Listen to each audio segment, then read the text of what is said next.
Oi, gente, boa noite. Eu sou a professora Ana Clara. Hoje a gente vai trabalhar variedades de texto e adequação linguística. Eu estou abrindo aqui para a gente poder iniciar, mas esse material já está disponível. Eu coloquei lá e coloquei inclusive umas questões. Geralmente eu coloco as questões no próprio material, tá? Dessa vez eu não fiz dessa forma. Eu coloquei um arquivo à parte com as questões. Deixa eu colocar aqui.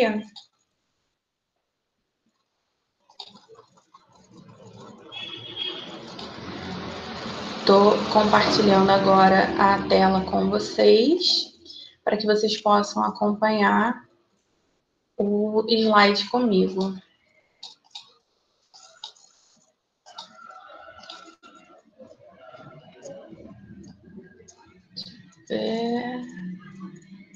E tá carregando. Foi aqui. Então vamos lá, vamos começar. Hoje a gente fala sobre variedades de texto. Então a gente vai começar definindo o que é texto. O texto é toda sentença, todo enunciado que tem sentido, que comunica alguma coisa. O que eu estou falando com vocês aqui agora é um texto oral, mas é um texto.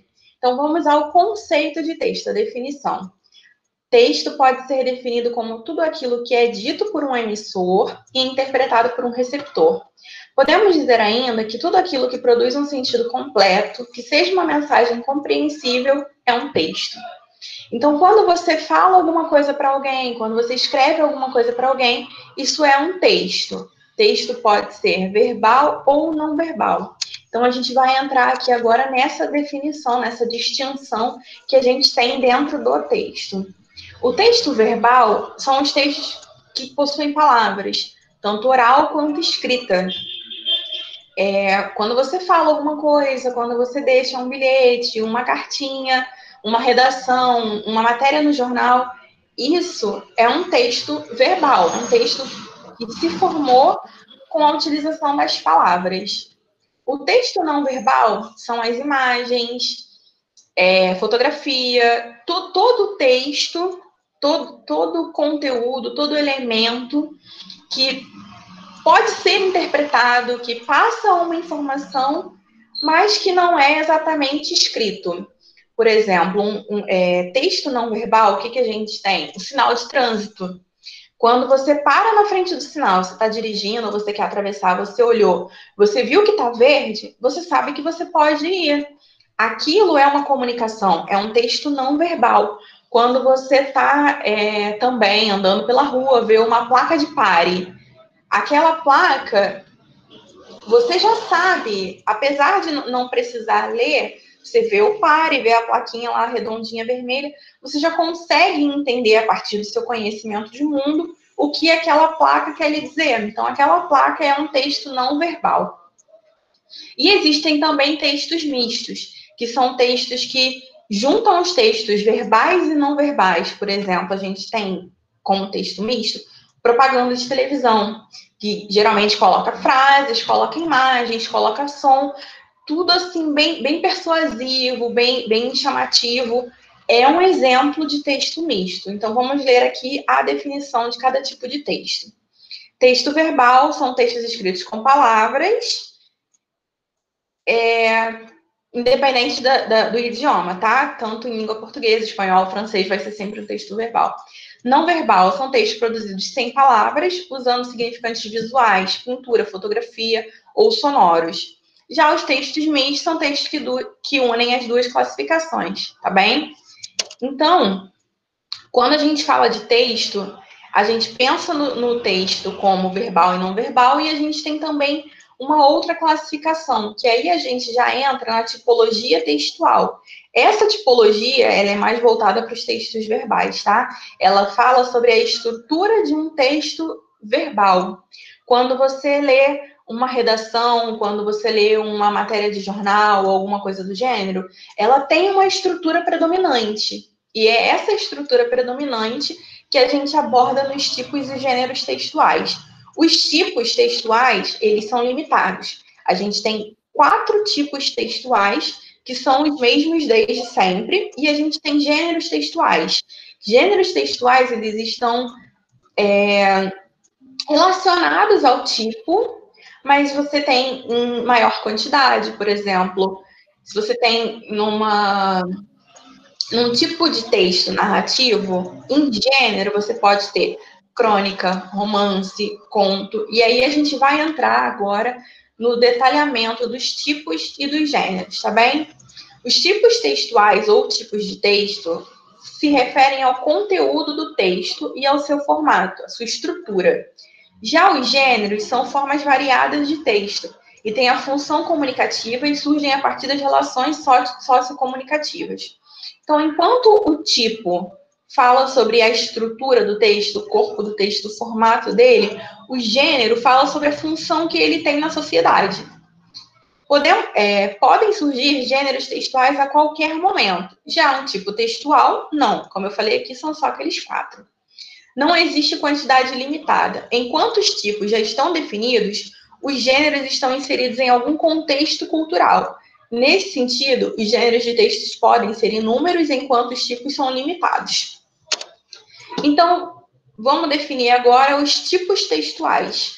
São 4. A gente tem narrativo, descritivo, dissertativo, e aí dentro do dissertativo a gente tem expositivo e argumentativo, e no explicativo a gente tem o injuntivo e o prescritivo. Texto narrativo tem a finalidade de contar uma história. Geralmente, como eu falei, para ficar mais claro da gente entender o que é um texto narrativo, eu vou dar exemplos, tá? Então, um romance, um livro, ele é um texto narrativo. Por quê? Ele tem personagem, ele tem um espaço de tempo, tem a cronologia, né? A história, ela segue um período. Por exemplo, eu conto uma história para vocês que a situação começou a acontecer na segunda-feira.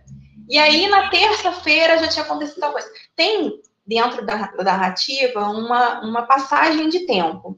Tem os personagens, tem o enredo, né? Que é a história em si que a gente está contando. E, geralmente, tem a presença do narrador também. Nesse exemplo que eu dei agora, começou na segunda e começou na terça, eu seria a narradora dessa história. E como exemplo de texto narrativo, a gente tem romance, conto, fábula, relato. A finalidade do texto narrativo, como eu já disse, é contar uma história, seja real ou imaginária. Os textos descritivos a gente tem, né, de descrever. São textos que geralmente eles não aparecem sozinhos, você nunca vai ver um texto inteiramente descritivo. Geralmente ele acompanha outro texto, um texto narrativo, por exemplo. Se você tem um texto narrativo, em algum momento você vai precisar descrever o personagem, descrever o ambiente, e aí entra o texto descritivo. A principal finalidade de um texto descritivo é apresentar a descrição de algo ou alguém, levando o leitor a criar uma imagem mental do objeto. A descrição pode ser mais objetiva ou mais subjetiva, focando, né, só nos aspectos importantes e nos detalhes. Os textos descritivos não são textos autônomos. O que acontece mais frequentemente é a existência de passagens descritivas dentro de textos narrativos, não necessariamente exclusivamente narrativo, pode ser dentro de um texto dissertativo também você ter uma descrição. Havendo uma pausa na narração para a descrição de um objeto, pessoa ou lugar. Um exemplo de texto narrativo, a gente tem os folhetos turísticos. Desculpa, texto descritivo, a gente tem folhetos turísticos. Se você tem, assim, na cidade de Arraial do Cabo, você vai conhecer a Praia do Forno, que é acessada através de uma trilha ou de barcos. Tem uma montanha ao fundo, mar azul, poucas ondas. Isso é uma descrição. Eu estou descrevendo como é a Praia do Forno em Arraial do Cabo. Se eu coloco um carro para vender, por exemplo, eu vou fazer um texto descritivo. Vendo carro modelo tal, ano X, ar-condicionado funcionando, banco em perfeito estado, pneus novos. Tudo que eu falei dentro desse anúncio eu descrevi o objeto. Então, como eu falei, texto descritivo ele vai aparecer sempre acompanhado, né, de um outro tipo textual. E a gente tem também os textos dissertativos. Dentro dos dissertativos, a gente tem o expositivo e o argumentativo. Qual é a distinção entre eles? Quando você faz uma dissertação, você pode simplesmente expor um fato, contar uma situação. Uma matéria de jornal é um texto dissertativo expositivo. Ele está ali informativo, contando o que está acontecendo.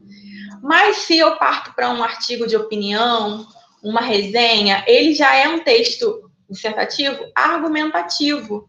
Por quê? Eu estou dando a minha opinião, estou falando o que eu achei sobre aquilo ali. Então, vamos para a definição.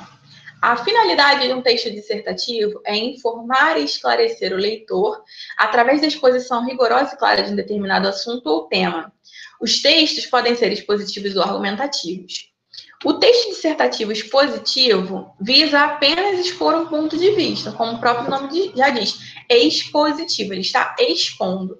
Não tem necessidade de convencimento, então ele só simplesmente vai falar o que ele falou, expôs ali o fato e encerrou. No texto dissertativo argumentativo, ele visa persuadir ou convencer o leitor a concordar com a tese defendida. Então, você apresenta um ponto e dá ali o porquê daquela opinião. Então, você justifica. Exemplo de texto dissertativo expositivo: enciclopédia, resumo escolar, jornal. Texto dissertativo argumentativo: artigo de opinião, abaixo-assinado. A redação do Enem, geralmente o Enem, ele pede uma dissertação argumentativa. Então, você vai lá, coloca a introdução, o desenvolvimento, e na conclusão, você precisa falar, né, sobre dar ali a sua opinião. Geralmente, eles pedem uma proposta de intervenção. Enfim, é um texto dissertativo argumentativo. Você coloca argumentos para endossar o que você está dizendo. São 4 tipos, né? Narrativo, descritivo, dissertativo e explicativo, que é o texto injuntivo. Vocês também vão ver dessa forma. A finalidade de um texto injuntivo é instruir o leitor sobre um procedimento. Fornece uma informação que condiciona a conduta do leitor, incitando-o a agir. Os textos podem ser injuntivos ou prescritivos. Textos explicativos e injuntivos possibilitam alguma liberdade de atuação ao leitor. Já os prescritivos exigem que o leitor proceda de uma determinada forma.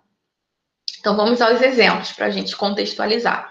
Se você tem um texto explicativo injuntivo, você tem uma receita, por exemplo, um manual de instrução. A receita, ela vai dizer para você assim, ela vai dar lá os ingredientes da receita e no modo de preparo, ela vai dizer: pegue 3 xícaras de farinha, misture com 2 ovos, bata na batedeira, unte uma forma. Esses comandos que ele deu é porque é um texto injuntivo. Geralmente usa os verbos no imperativo. Faça, pegue, unte. Ela sempre vai dar uma ordem.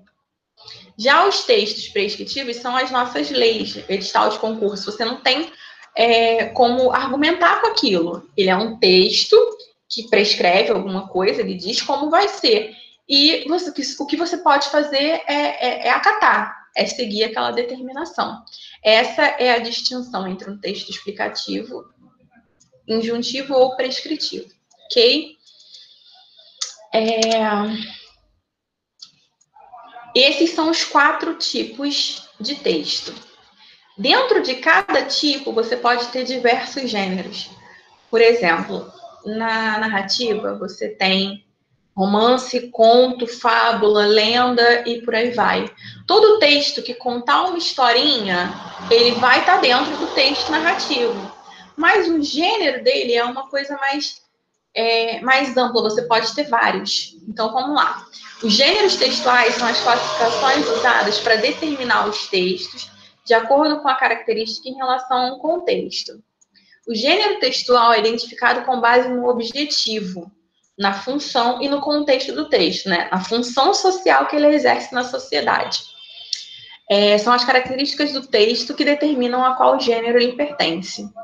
Os gêneros variam de acordo com a intenção comunicativa e com as particularidades em relação à linguagem, estrutura e ao conteúdo. Assim, os gêneros textuais exercem uma função social dentro de um processo de comunicação.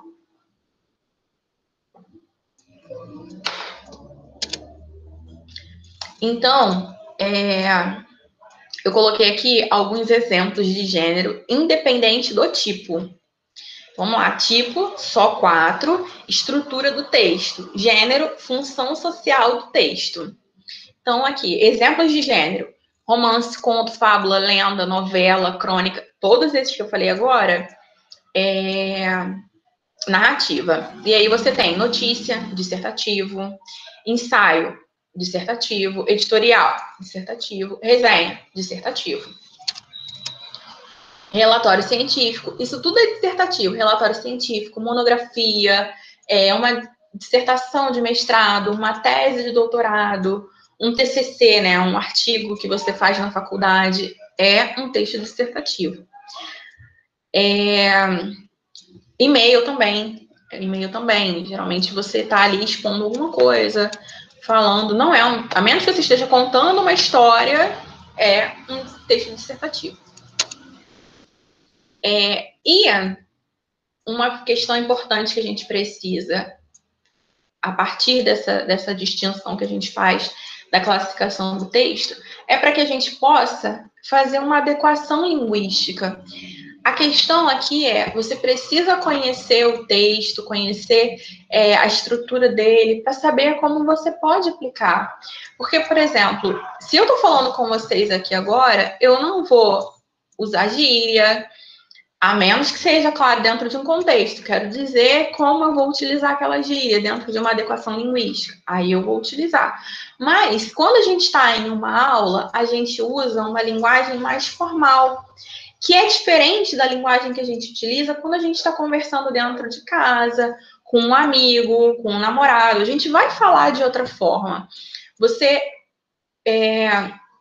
percebe bem essa diferença quando você, por exemplo, vai comprar alguma coisa, vai falar com um vendedor que você não conhece. Então, você chega para a pessoa com toda a polidez, né? E aí você chega e fala: oi, boa tarde, eu queria saber se você tem o produto X, você tem como ver para mim, por gentileza?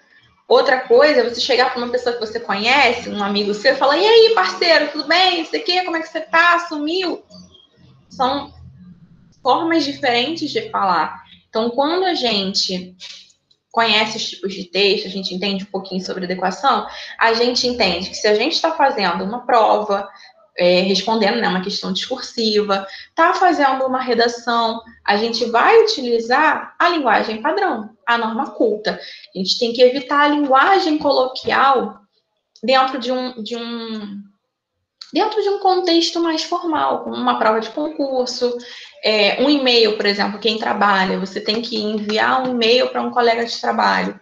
Você não vai enviar aquele e-mail cheio de gíria, você tem que adequar a sua linguagem, não porque a pessoa não fosse entender, mas é porque tem situações que não cabem. Então, nesse momento, entra a adequação linguística, que é a habilidade que os falantes possuem de adaptar a linguagem de acordo com a necessidade do momento. A gente pode optar por 2 diferentes registros da língua portuguesa: a variedade padrão, né, a norma culta, ou a popular, que também é conhecida como linguagem coloquial. Aqui eu coloquei um exemplo, esse exemplo também está lá no material que eu coloquei para vocês, e ele explica bem esse contexto de adequação linguística. Então, vamos lá. A gerente, né, atende o telefone. Boa tarde, em que posso ajudá-lo? Cliente: estou interessada em financiamento para compra de veículo. Gerente: nós dispomos de várias modalidades de crédito. O senhor é nosso cliente? Cliente do outro lado da linha: sou Júlio César Fontoura, também sou funcionário do banco. Gerente: Julinho, é você, cara? Aqui é a Helena. Você tá em Brasília? Pensei que você ainda estivesse na agência de Uberlândia. Passa aqui pra gente conversar com calma. Então, assim, no momento em que ela identificou naquela pessoa que estava do outro lado do telefone, um colega, a linguagem mudou completamente. A linguagem que ela, enquanto gerente do banco, estava utilizando para ser mais formal, porque o ambiente pede, né? Ela é a gerente, está falando com o cliente, ela não vai ficar, e aí, não sei o quê. Mas se é um colega, ela já tem essa liberdade maior, então ela vai adequar a fala dela. Você não vai chegar, por exemplo, chegou na casa da sua mãe e vai falar: oi, senhora minha mãe, como estás? Como tem passado? Não existe isso. Quando a gente está numa situação mais informal, a gente adapta a nossa linguagem, a gente adequa o que a gente está falando. Outro exemplo. Professora, a senhora ia me castigar por alguma coisa que eu não fiz? A professora mantém a postura, a professora vai falar sempre, claro, de uma forma mais formal. Claro que não, Chico. Ainda bem, professora, porque não fiz a lição de casa hoje. O Chico, ele tem uma fala mais do interior, isso aí aborda também, né, a variação linguística que a gente tem dentro da variação, dentro da equação, né, porque a gente tem as variações, a gente tem a variação social, a variação por idade, tem variação regional, palavras que são utilizadas, por exemplo, no Sudeste, no Rio de Janeiro, que não são utilizadas, por exemplo, se você for para o Sul. É o mesmo idioma, é o mesmo país. Entretanto, por causa do tamanho, né, a gente acaba tendo essas diferenças, que às vezes são muito pequenas, né, não interferem na comunicação, mas a priori causam estranheza. Por exemplo,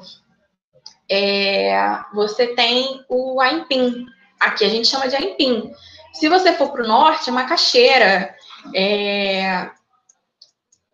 Tem agora também um outro nome que eu esqueci. Mas, enfim, é a mesma coisa, é a mesma raiz, o mesmo legume, e aí você vai lá, e em lugares diferentes tem nomes diferentes. Você quer comer uma bananada, em alguns lugares é mariola. A bola, né, a bexiga de aniversário, em alguns lugares, por exemplo, em Arraial do Cabo, eles chamam de papo. Eu nunca tinha ouvido falar. Até que um dia eu precisei comprar papo e fui procurar, fui descobrir o que era. Nesse caso, sim, causou um pouquinho de estranheza, porque eu precisei da descrição do que era para poder entender. Mas geralmente não é nada de outro mundo. Existe sim essa variação e a gente tem que adequar. Não tem um jeito certo ou um jeito errado de falar. Tem o jeito de cada pessoa, o jeito de cada lugar. Isso é cultural, é regional. E o Brasil sendo um país tão grande, né, gente? Vai acontecer, não tem como. Outro exemplo aqui foi o que eu falei, né? A gente chega na casa da nossa mãe, a gente vai falar de uma forma mais informal. Essa tirinha do Calvin, ela coloca exatamente isso. Ele está dentro de casa e a mãe dele está falando de uma forma muito formal. Ela quer saber aonde ele vai, mas ela pergunta com palavras que a gente não costuma usar no dia a dia. Vamos lá. Aonde vais tu, delinquente infante? Haverá ainda vilania que não tenha cometidos? Fazes mau juízo de mim. Ajo intempestivamente. Eu não consigo ler, mas eu acho que é Zefir, né? E o Zefir mais elaborado ostenta mais tramas do que eu. Contudo, não me detenhas, posto que resolvido estou a deixar este lugar incontinente. Ele só está dizendo que quer sair. Precisa dessa fala toda? Como queiras, mas sê sabedor que breve serão-me revelados todos os seus intentos. Por ora, vai-te, traz-te. Confia que sou inocente. E aí, é uma narrativa, né? É uma historinha que quando você descobre no último quadrinho está acontecendo na televisão. E aí a pessoa que está assistindo responde, pensa, né? Santo palavreado, será que não tem um seriado de polícia onde eles falem que nem gente de verdade? É uma questão de adequação linguística. Se eles estão ali numa conversa informal, não tem necessidade de falar dessa forma. Causa estranheza, porque no dia a dia a gente tem que usar a linguagem do dia a dia.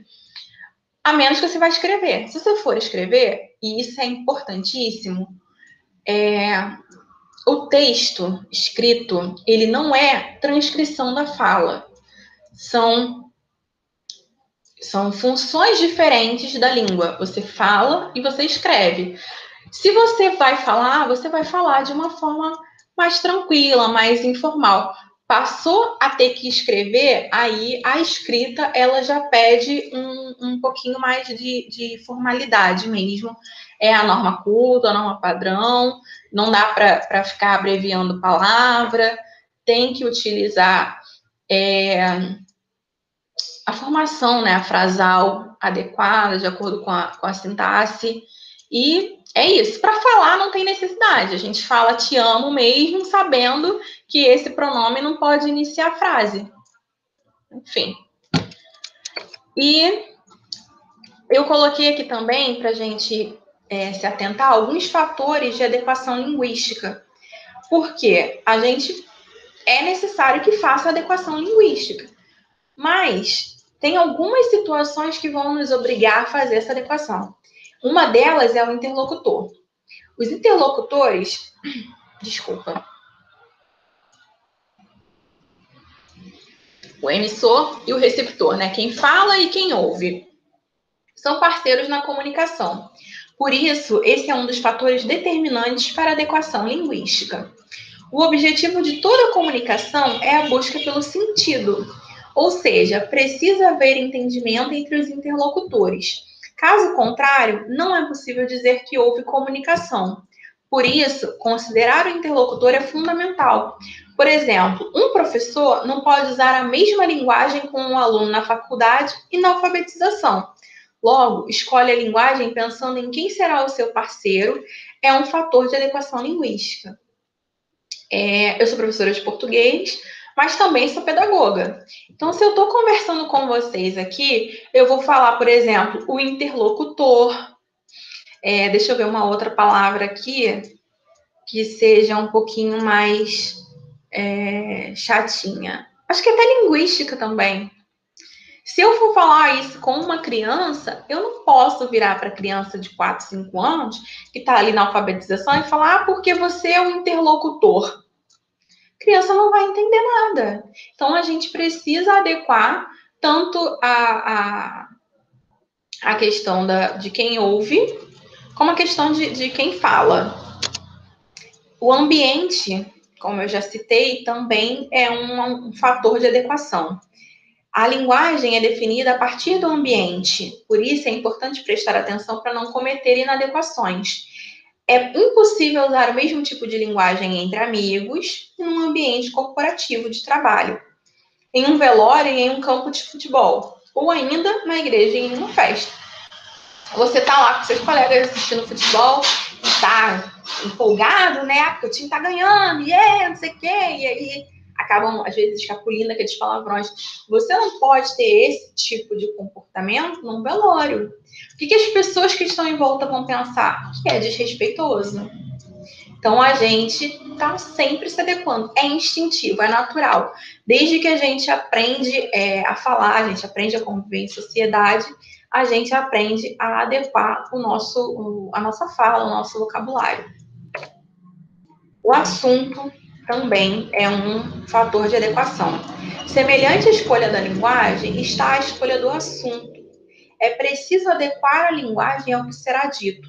Logo, não se convida para um chá de bebê da mesma maneira que se convida para uma missa de sétimo dia. Da mesma forma que não haverá igualdade entre um comentário de falecimento e do time de futebol que foi rebaixado. É preciso ter bom senso no momento da escolha da linguagem, que deve ser usada de acordo com o assunto. E a relação falante-ouvinte? A presença ou ausência de intimidade entre os interlocutores é outro fator utilizado para adequação linguística. Portanto, ao pedir a informação a um estranho, é adequado que se utilize uma linguagem mais formal. Já para parabenizar um amigo, a linguagem formal é ideal. Não parece ser estranho, né? Você chegar para o seu amigo, meu caro parceiro, estás fazendo aniversário. Desejo-te saúde, não. Não, e aí, que bom, tô fazendo aniversário, fico feliz, parabéns, me dá um abraço. Abraço não, né? Em tempos de Covid não pode. Mas seria assim que você parabenizaria um amigo, diferente de você parabenizar, por exemplo, um colega de trabalho que você não tem muita intimidade. Chegam para você e falam, e é aniversário da Maria? Ah, qual Maria? Ah, Maria do setor X. E aí você, parabéns, Maria. Acabou. É uma coisa muito mais sucinta, muito mais formal. Acaba, às vezes, parecendo um pouquinho mais seca. Então, quando a gente adequa a linguagem para falar com alguém que a gente não tem intimidade, a gente tem que tentar usar palavras que preservem as faces, né? Palavras que amenizem as coisas que a gente está dizendo. Não que você não possa pedir que a pessoa faça alguma coisa por você, mas você vai colocar um por gentileza, vai colocar um por favor, vai colocar em forma de perguntas, como fazer isso assim para mim? É uma pessoa que você não tem tanta intimidade. Diferente, por exemplo, ser um amigo. Ô, fulana, pega aquilo ali assim para mim. A pessoa vai pegar, é seu amigo, você tem intimidade, é uma relação de proximidade. Já se é alguém não tão próximo, você está na classe, está na sala de aula, derrubou uma caneta e uma turma nova, alguém que você não tem muita intimidade, você vai pedir para a pessoa, tem como você pegar para mim, por gentileza? Essa é a distinção, essa é a diferença entre a relação falante e ouvinte. Se você fala com alguém que você tem mais intimidade, então vai ser uma linguagem mais fluida, mais cotidiana. Já uma pessoa com menos intimidade, entra a linguagem mais formal. E a intencionalidade, né? Que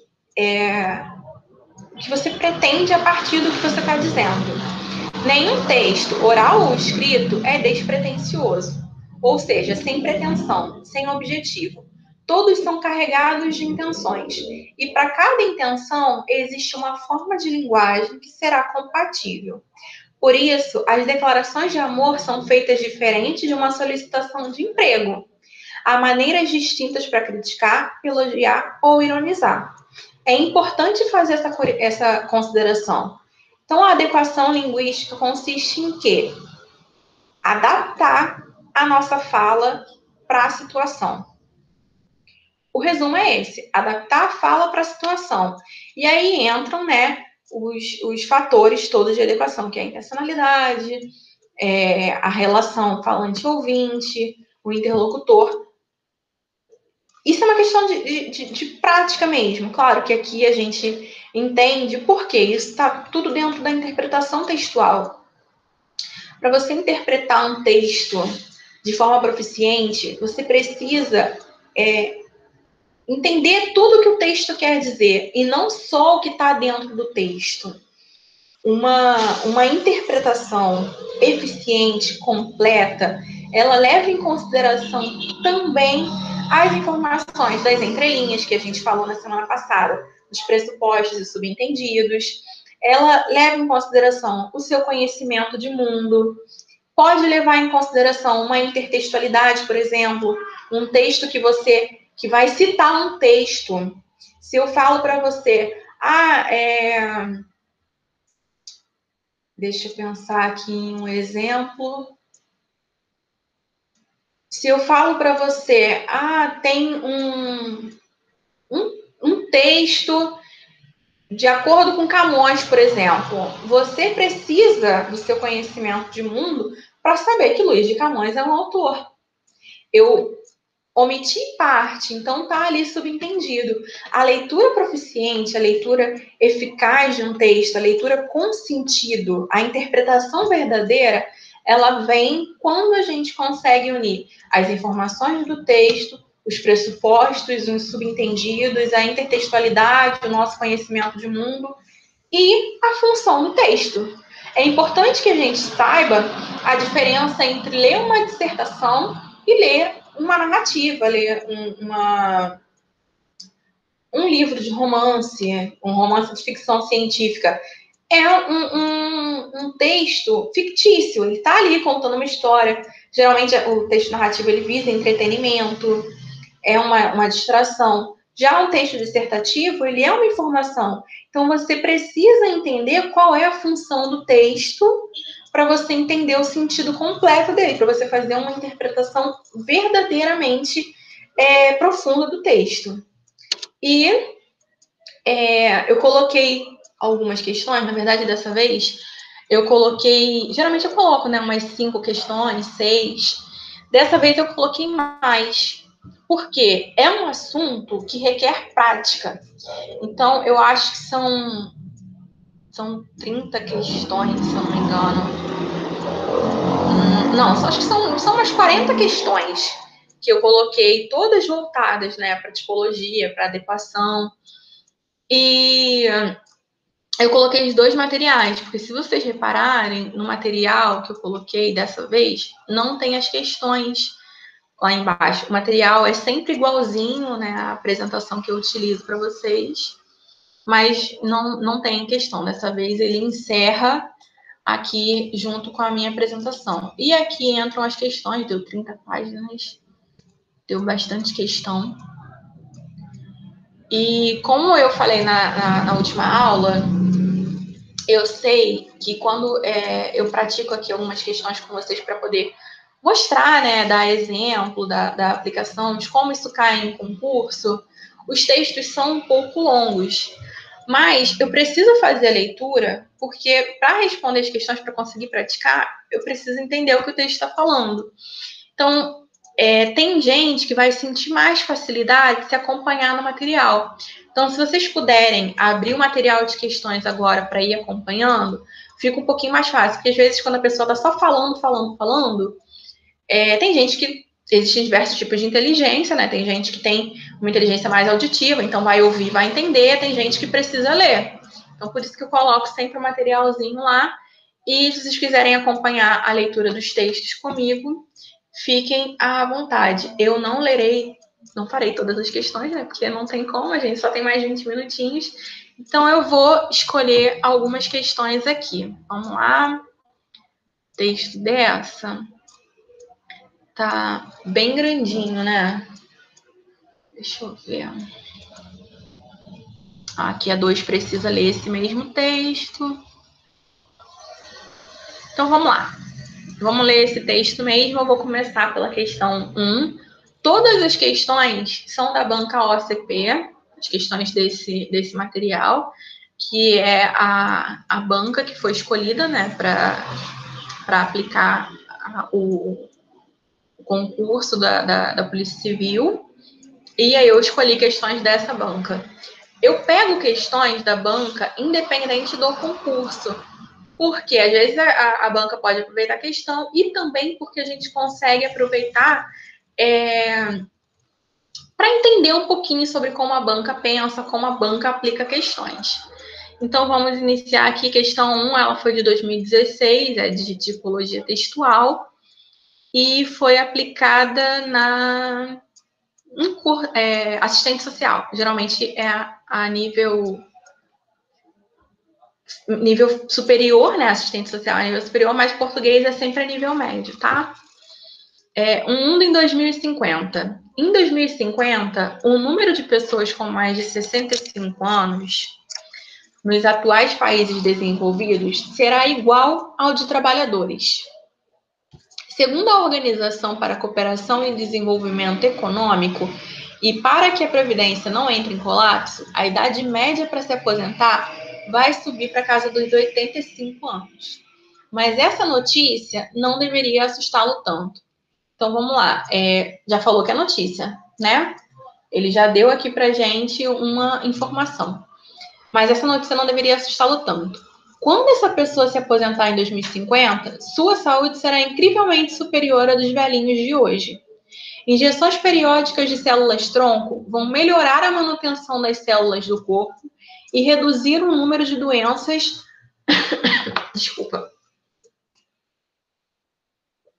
a que o organismo desgastado está sujeito. Isso para não falar dos nanorobôs, que prometem, por exemplo, desobstruir artérias, o que reduziria a incidência de derrame, e atacar micro-organismo patogênico. também é muito provável que já em 20 anos sejamos capazes de criar órgãos humanos em laboratório. E aquele rim bagunçado poderá ser facilmente substituído. Embora a natalidade também vá diminuir muito, não será suficiente para evitar que o mundo alcance 9 bilhões de habitantes, a enorme maioria deles nos atuais países em desenvolvimento. A Índia chegará a 1,6 bilhão, a maior população do mundo, e a Nigéria terá ultrapassado o Brasil já em 2030, enquanto a Itália e a Alemanha terão menos e menos gente. Só que a população não vai simplesmente crescer e envelhecer, ela também vai ser mais urbana. Com 70% da humanidade nas cidades, teremos megaconurbações, como os eixos Pequim-Seul, Pyongyang e Tóquio, com mais de 200 milhões de pessoas, e os 1.400 quilômetros que unem Delhi e Mumbai. Os mapas do metrô parecerão pratos de macarrão de tantas linhas, e até os EWA, hoje tão dependentes do carro, terão adotado os trens-bala. Isso não matará o automóvel, mas metade da frota mundial será elétrica ou a hidrogênio. Para sustentar essa massa que insiste em não morrer e que vive cada vez mais longe do campo, será necessário muita água, energia e comida. A água será bem mais cara e seu uso sacralizado. A descarga será considerada um absurdo do passado conforme privadas secas virarem regra, além de dejetos humanos serem reutilizados para produzir energia e fertilizante em vez de poluir. Novas tecnologias de dessalinização transformarão o oceano em fonte de água potável a um preço mais razoável. O mundo consumirá o dobro de energia que hoje, mas ela será muito mais limpa. A previsão mais otimista da Agência Internacional de Energia é de que 46% dela venha de combustíveis fósseis e o consumo de petróleo caia 27% em relação aos níveis de 2007. Isso porque muitas fontes alternativas vão ficar comercialmente viáveis.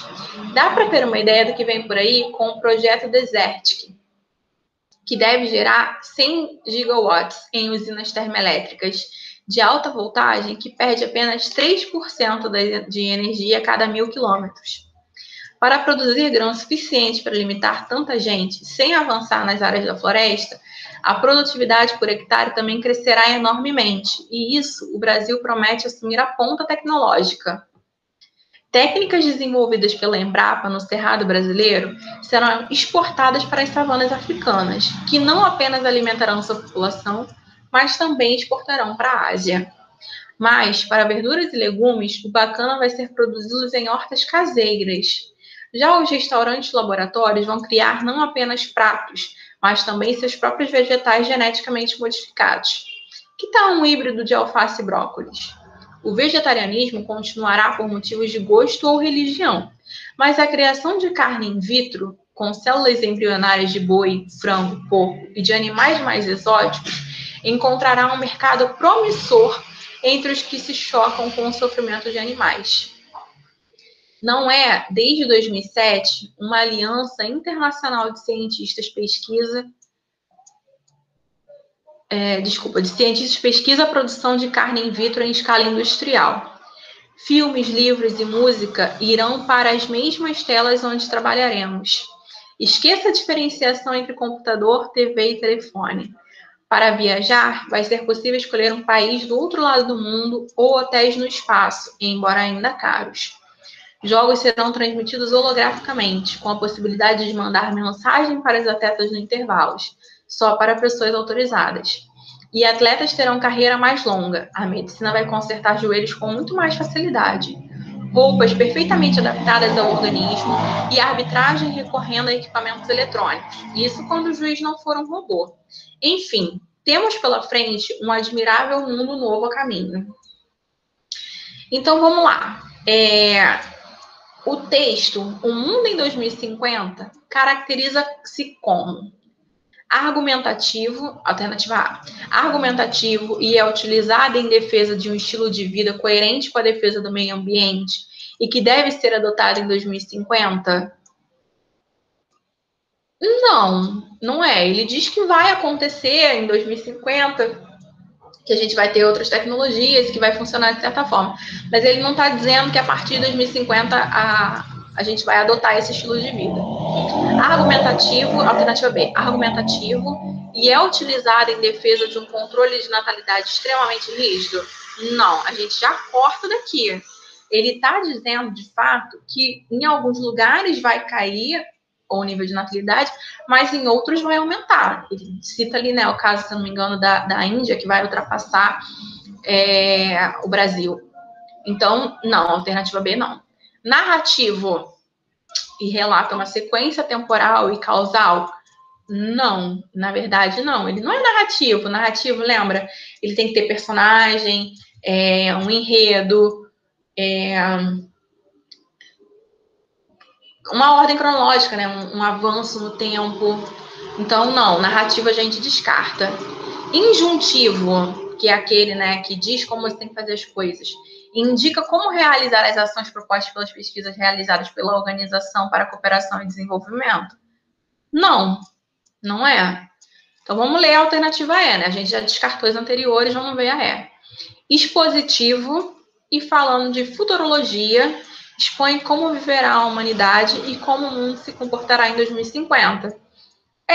Verdade, é um texto dispositivo, né? É uma dissertação expositiva e ele está falando, ele não tenta convencer nada de ninguém, ele não usa argumentos, ele simplesmente sai falando como vai ser. E na questão 1, alternativa é. E o texto é essencialmente. Não tá o texto aqui. Não é a mesma questão. Eu vou. Desconsiderem a questão 2, tá? Eu vou corrigir o material porque não tem o texto para a questão 2.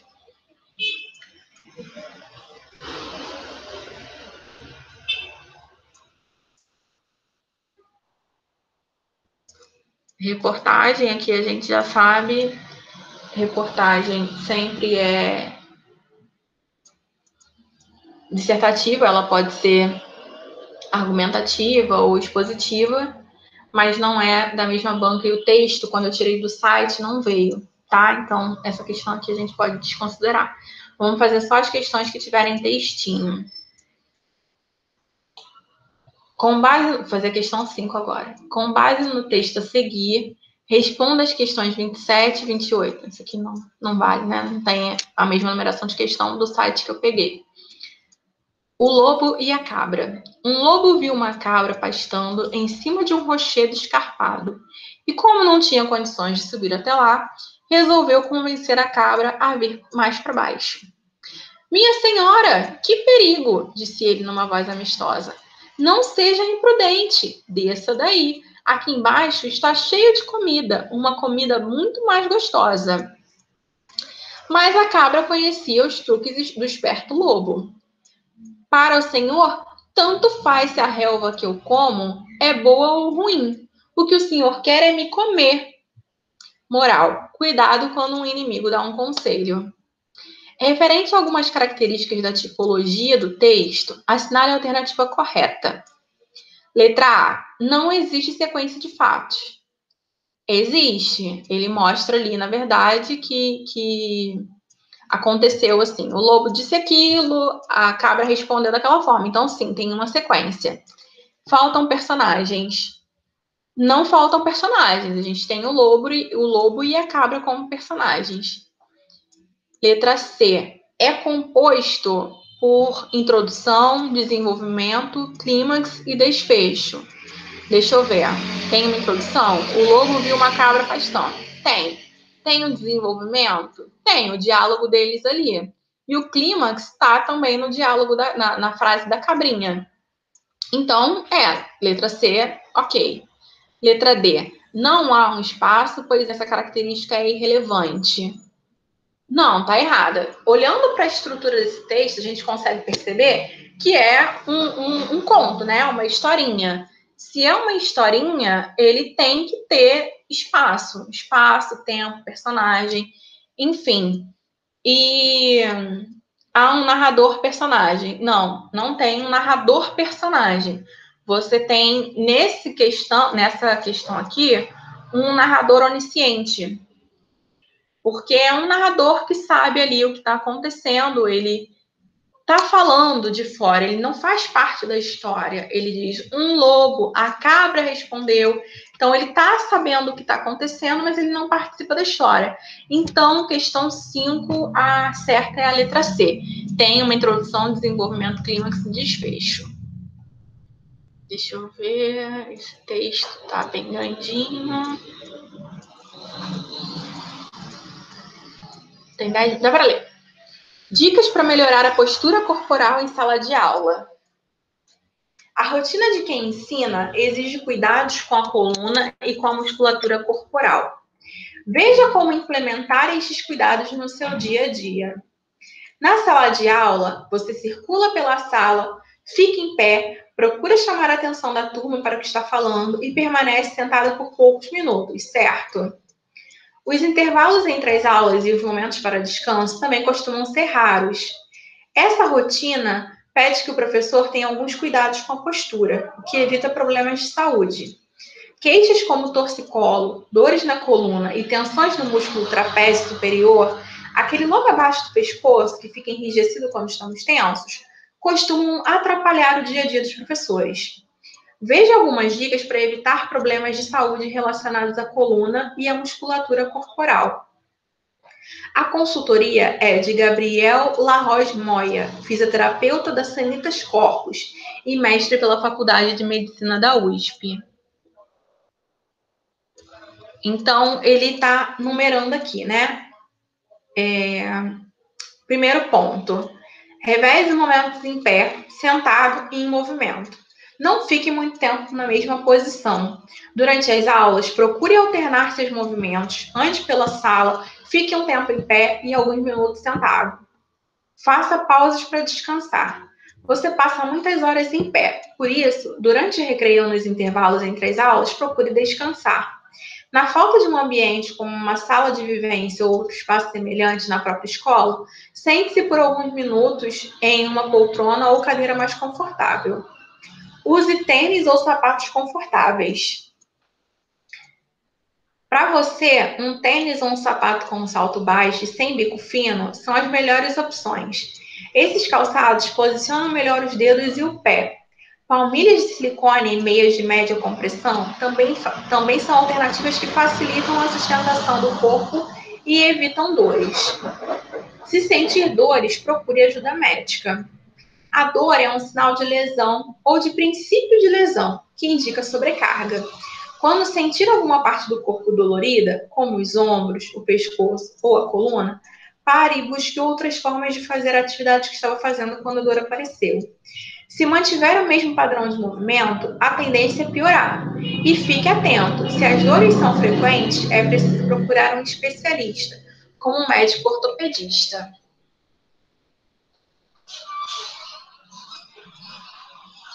Esse profissional poderá encaminhá-lo a um fisioterapeuta ou recomendar o tratamento mais adequado para o seu caso. Fique em pé da maneira correta. Em geral, o professor passa boa parte do tempo em pé enquanto dá aula. Faça isso sem deixar os pés muito próximos, o que dificulta o equilíbrio e a manutenção da postura, pois o corpo precisa se esforçar um pouco mais para ficar parado. Os joelhos também não podem estar totalmente estendidos nem flexionados, mas sim em um intermédio entre as duas posições. Cuidado ao escrever na lousa. Quando você levanta o braço para escrever, se move ligeiramente para frente e o corpo se ajusta para restituir o equilíbrio. Nessa hora, procure alinhar os joelhos, tronco e os ombros e manter a estabilidade do corpo. Então, fizemos a leitura, vamos para a questão. Considere os seguintes excertos. Queixas como torcicolos, dores na coluna e tensões no músculo trapézio superior, aquele logo abaixo do pescoço, costumam atrapalhar o dia a dia dos professores. Segundo trecho que ele quer que a gente considere. Circula pela sala, fica em pé, procura chamar a atenção da turma para o que está falando e permanece sentado por poucos minutos. Terceiro trecho. Durante as aulas, procure alternar seus movimentos. Ande pela sala, fique um tempo em pé e alguns minutos sentado.